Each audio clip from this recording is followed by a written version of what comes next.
Bangladesh cricket দলের অন্যতম সেরা ওপেনার হচ্ছে তামিম ইকবাল। বর্তমান সময়ে তামিম ইকবাল খেলার ভিতরে নেই।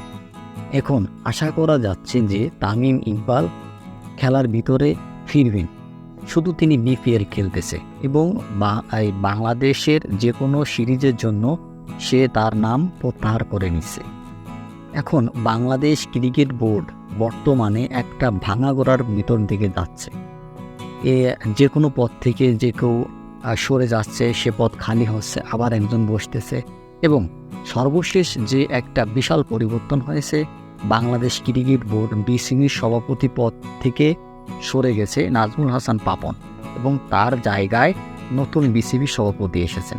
এবং এই বিসিবি সভাপতি এসে তামিম ইকবালকে দুটা শর্ত দিয়েছে এবং এই শর্ত দুটো হচ্ছে যে তিনি আরও 2 বছর জাতীয় দলের হয়ে খেলে যাক এবং দ্বিতীয় যে শর্ত দিয়েছেন সে শর্তটা হচ্ছে তিনি চায় যে হয় তিনি খেলা চালিয়ে যাক অথবা তিনি বাংলাদেশ ক্রিকেট বোর্ডের যে কোনো একটা ভূমিকায় দেখতে চায় তামিম ইকবালকে।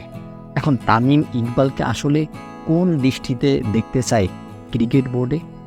নতুন সভাপতির একটা খুবই ভালো একটা উদ্দেশ্য যে তামিম ইকবালের মতো একজন অভিজ্ঞ ব্যাটসম্যান এবং খেলাপ্রেমীকে তিনি বাংলাদেশ ক্রিকেট বোর্ডে নিয়ে আসতেছে।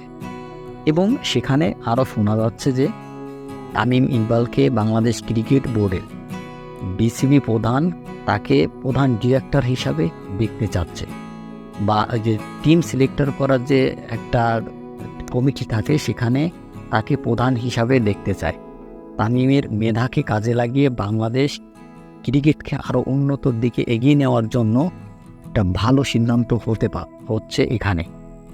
আসলে বাংলাদেশ ক্রিকেট দল কতটা উন্নতর দিকে যাবে, কমেন্ট বক্সে আপনাদের মতামত আশা করছি।